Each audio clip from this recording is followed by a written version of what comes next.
But one of the things I point out with this card is that he's got these crescent moons on his shoulders, and on his staff here. And so he's able to tap into his intuitive knowledge about which way to go at any given moment. The crescent moon represents access to our feelings, access to our subconscious mind. And that's what allows him to sort of lean on the left horse or the right horse, the subconscious mind or the conscious mind, irrationality versus rationality, more of the wild self or the practical self. He knows how to balance those energies, and he's not too much on one or the other side. He realizes that he needs both of them. So therefore, he's able to make quick decisions on the fly, know how to navigate to get where he wants to go. So that's a theme for you at the beginning of February, Virgo, is decision making and achieving the goals that you want to achieve. For some reason, I don't know why this is popping into my head, but I'm getting keep your eye on the prize. So if you're trying to accomplish something, part of why he is able to do that is because of his single-mindedness, his focus on his goal. So I'm going to say for some of you, for February, Virgo, keep your focus on your goals, where you want to go, what the path is to that, knowing how to make decisions as new circumstances present themselves to you, because that's going to be a theme for you. And Four of Coins. This is a card about stability, financial stability. Fours are always stable numbers, and coins represent the physical world or money or assets, possessions, finances. So Four of Coins usually means that either financial stability is coming to you or that that's on your mind, money's on your mind. But one of the things that's crucial about this card is that money's on his mind, blocking his heart, and he's got a coin on each leg, and each hand. So he's kind of immobilized by the consuming thoughts of money. Now, some people translate this card as fear regarding money or being worried about it, overly worried. I also accept that translation, and as well, I look at it as a Midas card, King Midas, who anything he touches turns to gold. It is a card of reaping rewards from hard work. That's Four of Coins, and people who have that birth date have that trait. But it can be excessive worry about money. And also it can be, we know from the story of King Midas that because everything he touched turned to gold, even if he tried to have a loved one, like give them a hug or give them a kiss, he couldn't do it because it was all, they would turn to gold. Everything became about money. So one of the things I usually point out with this card is that he's blocking his heart. And nothing, he can't think about anything else because money's on his mind. So what I also point out with this card is that when you have a closed fist, when you're trying to hold on to something so desperately because you're fearful of letting it go, you can't receive anything else. This is very fear-based energy. If you open your hand and loosen your grip, you're able to receive more. You're able to put yourself in a receiving position. Likewise, if you've got, say you imagine you have a stick of butter in your hand, if you try to hold on to it as tight as you can, it all just actually will squeeze out of your fingers. Whereas if you hold it gently with an open palm, you retain the thing in your hand, plus it allows more to be piled on top. So I'm going to say, if you're trying to grip at money, if you're trying to clench onto it and it's got that tight, pressurized, fearful energy to it, Virgo, try to loosen up, try to let go. Try to envision what it means to have an open palm, and if there's any rigidity, try to loosen that, and maybe it clears room for energy to come towards your heart as well. Then we have Seven of Cups in reverse and Empress. What's interesting is that Empress has to do with prosperity and abundance. If you look at the difference between these two cards, this is a card being so overconsumed with money that it literally surrounds you and immobilizes you. Empress has a different attitude towards money. She believes in the plentifulness of the world, and everything grows around her. What's interesting about these two is that everything that Four of Coins touches turns to gold, whereas everything that Empress touches grows. It becomes more abundant, more prosperous, more fulfilling, more satisfying. You know, it's life.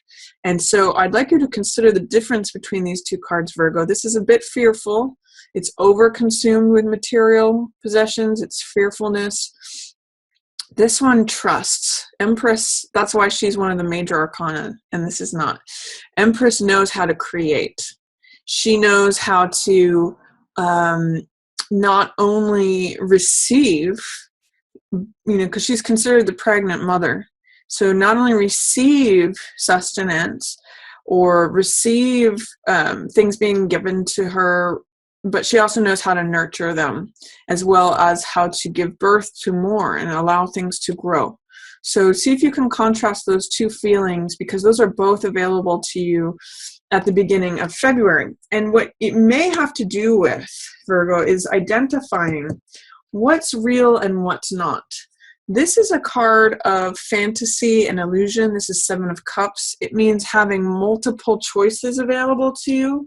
So I think what might be a good question when this cup comes up in the beginning of February is ask, what's a good investment of my time? What's a good choice? Because often this can be like, what's behind any of these doors, or what's behind door number 3.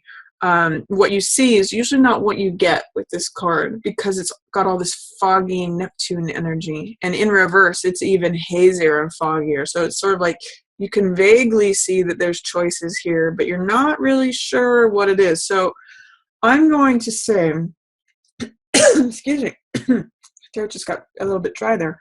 I'm going to say that with this Seven of Cups, try to see what is, you Virgos are so good at this anyway, is try to see what's a practical reality.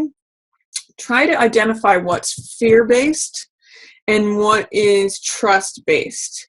What is like holding on to dear life with all you've got versus what it is you can create and expand and nurture and receive. Those are the two different energies of these cards. So with this card of choices, in between, it's kind of like you have a choice to go in this direction, or you kind of have a choice to go in this direction. Which one do you want, Virgo? That's kind of what's being offered to you. And interestingly enough, this is a card about choices and decisions too. So it's really like there's a parting of the waters. Do you want to go down this fearful path, especially financially, because that's what this card is about? Or do you want to go down this path where you have a belief in your own satisfaction, your ability to nurture things, to grow things, to create things, and did I already say receive things? It's all of that. So do you want to be Empress, or do you want to be Four of Coins? Your choice.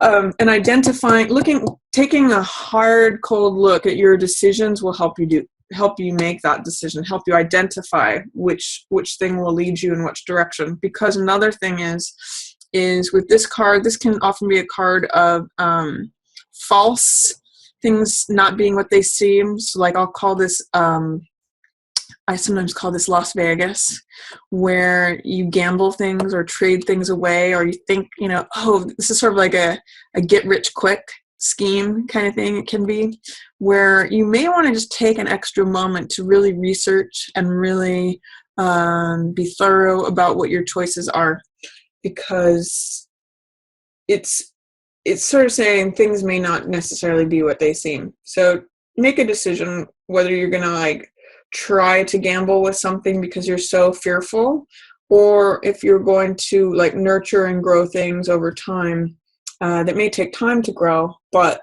that put you in a prosperous and abundant place, Virgo. And then in the middle of the month, I see there's Four of Swords here, which has to do about taking a rest, R&R, taking a moment out from battle to recover, to reflect, to put your thoughts up on the wall here. And if the beginning of February is a time for decision making and taking action and, examining choices, I'm going to say that towards the middle of the month, it's a time to rest and reflect. It may not be a time to take action, but because it's in reverse, it's telling me you're going to have a hard time accepting taking a rest. You're going to have a hard time letting yourself rest. And what I'm really getting for you Virgos, because you are ruled by Mercury, which is quicksilver and the mind and messenger and information, communication, that's all air energy here. It's going to be hard for you to put your mind at rest. But that's really what you will need at the middle of February, Virgo. You'll need to put your mind at rest. So for some of you, a retreat or a sanctuary, even something as simple as meditation or just taking a nap during the day is going to be good for you, Virgos, to settle your mind. Because there is something that is challenging your strength, your patience, your fortitude, your endurance here also in the middle of the month. There's someone, this card is called risky behavior, or putting your mouth in the, putting your head in the tiger's mouth is Seven of Swords. You can see here that he's like running away with five of these swords. It's very me behavior. It's very like, what can I do to get away with what I need? What can I do to cover my bases, even if I have to cut corners, even if I have to do criminality, even if it hurts anyone else, I don't care. I got mine covered. So whether this is you or someone in your environment, this is like a deal gone sour or someone trying to have an unfair advantage, Virgo. It's funny, I'm picking up on this gambling theme. These are both 7 cards, and 7 is a spiritual number. So what I'm really getting, when we dismiss and avoid the spiritual, we see things on a superficial level. I'm going to really encourage you in the first 2 weeks of February to look at things for really what they are. There is a chance that superficiality can pull a fast one on you. If there's something that's presenting itself as a very attractive choice, it may end up being this. You might find out at the middle of the month. So this is why this is in reverse, and it's saying, take a good hard look. Again, when this is in the upright position, it's like things are not what they appear to be.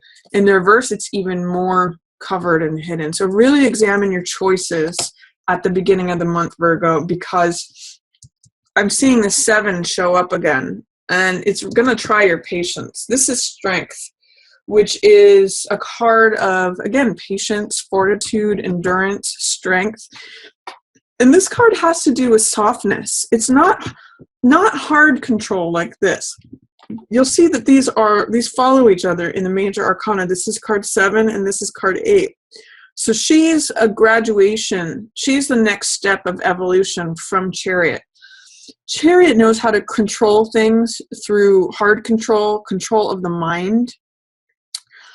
Strength knows how to control things through control with the heart, with softness. This is hardness. This is softness. This is victory, dominance. She's able to achieve magical results and fantastical things, taming of the beast. She opens the lion's jaws, not through strength of force or will, but through strength of endurance, compassion, softness. So that's what's being challenged in the reverse position. That's what is being, you may not have access to that, because see what's surrounding that is these 2 sevens cards. So again, I'm going to say any investment in superficiality or your choice towards that is going to drain your strength. So be aware of that for February. Be aware of not getting carried away with false promises, with things that are all that glitters is not gold, is what this says. So just be aware of that. Look at things twice, review contracts, really get to know someone before investing in them. It's just sort of like saying, do your homework, do your research. And then there's Hermit here too, which I'm connecting with this card. Like when this card runs away with all the riches, this one's left in the cold. Like literally, Hermit is left out in the cold. And the low side of this card, because it's in reverse, I'm reading it in reverse, is that sometimes it can feel isolating. Like no one understands me. Where are all my friends? What's going on in the world? Where's the truth? Where's the way? Where's the path? But when a card shows up, whether in reverse or not, it means that its energy is available to you. So what Hermit is about is looking at the truth. And I'll say truth with a capital T. So he is a very disciplined person. He's got that personality of the disciple, someone who studies hard and looks at the truth, strips everything away that is excessive. It's almost the opposite of this card, as you can see. Like, this promises riches, wealth, success, victory, triumph, love, castles in the air, all of this. But Hermit is almost the antidote to that. He says, no, what's true? What's real? What is, like, if I can boil it down to just one thing, what's the truth? So I'm really getting a sense, Virgo, with all of this, that there is something about looking into something to see what's the real option, what's the real truth, what is a superficial decision versus what is sustainable over time. Like Empress, the seasons are eternal with Empress. She's the queen of summer and spring, and everything grows under her. She is the mother that gives birth to the child that continues living. So it's not just like a quick thing, like 4 of coins, like, oh, I've got all my money in the treasure chest and no one's ever going to touch it. There's aliveness here. There's life. There's vitality. So I'm going to say, don't let like, I don't know why, but I'm kind of getting like the difference between eating candy bars and eating like a full 4-course meal. Like, this might be the equivalent of the candy bars, and this might be the 4-course meal. So while one may sustain you in the short term, you might have to think about long-term things and not just what's attractive and what things appear to be on the surface. That's kind of what I'm getting for you with these cards. Because it's going to challenge your strength. I kind of get like your patience is being tried here. That's why this rest and relaxation is going to be so necessary for you to like just get to a calm, reflective, peaceful, recharged place. Because if this guy shows up, or if he turns out to be from one of these decisions here, it is going to try your patience, and it is going to make you feel like, God, where did everybody go? How did that guy run off with all that stuff? I thought I trusted him. I'm almost getting that this could be an employee. But it could be a partner. It could be just someone you're. It's kind of related. You know what I'm just getting now? Seeing this is that because he's in line with this four of coins. It could be that if you make a decision based out of fear with money, this is the end result of that, or this is a consequence of that. So really do take time to connect with Empress energy, which is abundant, satisfied, growth, prosperity, things that are alive. Things that are alive versus things that are dead. Gold, even though it's an element, it doesn't have any vital life force to it. So that's what I'm getting for the first few cards, the first few weeks of February for you, Virgo. And then towards the end of the month, I show some sweet, sweet energy here. I almost get that some of you are going to meet someone at work if you're not already paired up with someone. 8 of Coins is the artisan card, or the person who's working on their workbench. You can see that he's at his workbench and there's 8 coins. He's kind of just making money, and he's got his head down. He's just working on something. He's focused on it. I sometimes call this card whistling while you work, because it means enjoying your work and producing money. And with it showing up next to 6 of Cups, this is very sweet energy. Like, this is the exchange of hearts. So I almost get like you could meet, if you're an artist, you could meet a fellow artist or someone to do with work that you kind of discover, oh my gosh, I feel like I'm a kid when I'm around them. Or this could also be a card of reunion with someone from the past, or it could even be like working with one of your siblings, a family member. It's just a very sweet card, has a lot of sentimentality to it, has a lot of kindness to it. If you can imagine 2 kids giving each other cups filled with flowers, it really just has that darling, sweet, sentimental, lovely, childlike, innocent character to it. So enjoy that, Virgo. If you're working away at the end of the month, don't be surprised if this shows up for you. Sometimes this can be like a phone call or a communication from someone that you haven't heard from in a long time, or that if you connect with someone, it could be also for some of you like a former lover coming back when you're just working away. So there's a lot of different possibilities with this Six of Cups card, but it's very sweet regardless. And then Three of Swords in reverse. This is a card of heartbreak, a disappointment, betrayal. You can see just in the card, it's a card of sadness where there just feels like there's a dark cloud above you.